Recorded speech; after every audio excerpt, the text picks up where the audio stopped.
Good morning. In this video we're going to look at closing curves using ZebraCut and Rhino. This is a really common problem where you have geometry where lines just don't quite meet. So we'll look at some tools for resolving this. So here we are in Rhino. I'm going to look at these examples here. Now, first thing to note, in these rectangles, these are individual lines. They're not a single closed curve, not a single closed boundary. So we want to run a join. You can select the geometry and you can simply type in join. That's one way of doing it, into one closed curve. So now when you select it, it's one single line. However, you've got to do that kind of manually using the command line. If you use the preparation system, you can just simply select the geometry. You can either run on all geometry or on selected geometry. I'll just run selected geometry. And then you can run a join command. So we'll just say run, and it'll do the same thing. And the advantage of this is you can run it on all geometry, and you can run the join uniformly across all of your geometry. The join has a couple of settings. So firstly, how large a gap do you wish it to close? Generally, you want to keep this fairly small to avoid distortions in your geometry.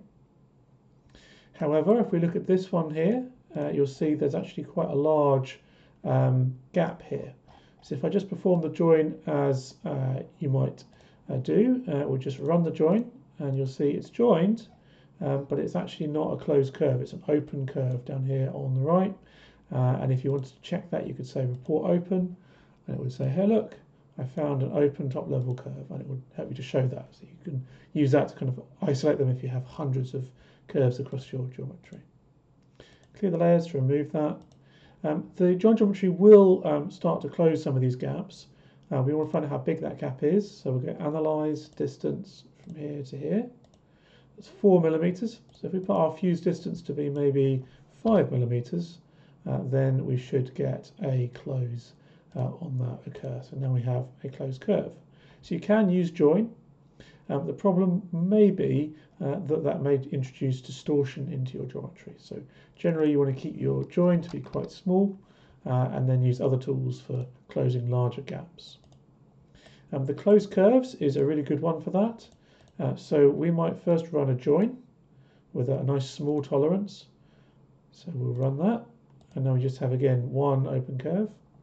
And then the closed curve will close a single gap in the curve.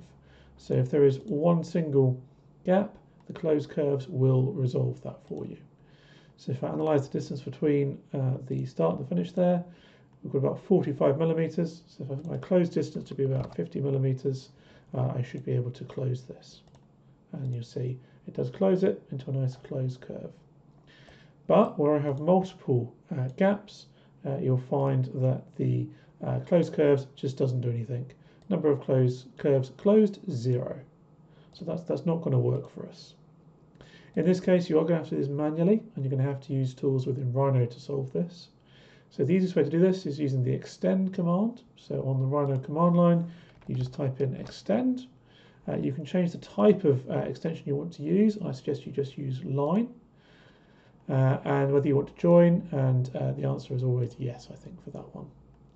So you start with kind of the curve which marks the end of where it's going to extend to. So I'm just selecting this side, and then you select the curve that you actually want to extend. It's a little counterintuitive, but that's the way it's designed.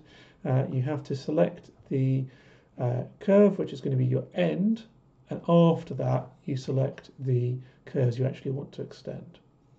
So I've selected the end curve, the left-hand side curve here, and now it's asking me to select the curves I want to extend. So I'll select this one and also this one. And you'll see that's then extended those two curves. So do the same thing again on the other side, extend, make sure I'm in line mode, and then I can click on the two curves I want to extend and press return. So now I've got extended curves, but of course now I still need to join these curves. So I can select them and run the join geometry. And now I end up with a closed curve, which is what I wanted. So those are a few different ways to resolve issues with geometry. The best way of doing this is to run a join command across all your geometry with a nice small distance. If that still gives you problems, then run a closed curves with a larger tolerance. If that fails, you are going to have to edit the geometry manually, and extend is a good tool for that if you need it. Hope that's helpful. Feel free to send files which are causing you problems to technical support, and we'd be keen to help you out. Thank you very much.